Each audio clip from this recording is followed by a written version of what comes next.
तो भात गाड़ी सारे एबे आमर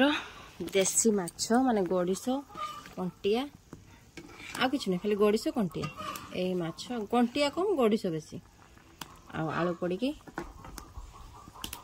नगद हो जो ए वर्षिया आंबुल पड़ी एकदम झोल है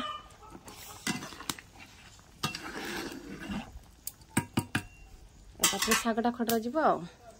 भातटा तो खिया सुट सुट सुट सुट कर आंबुल पकई देसी माछ झोल प्राय समस्त आंबुल पकई झोल करते कि भल लगे भी समस्त आमको भी भल लगे निहाती आपण मन भल लगे थी कमेंट कर कहे आसतु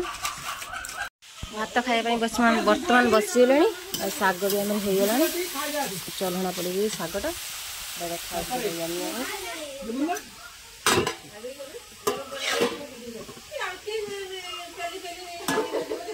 हाँ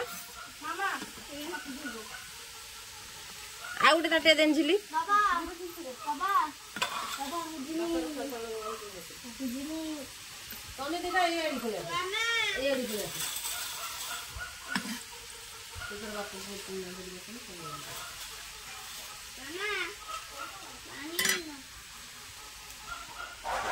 मार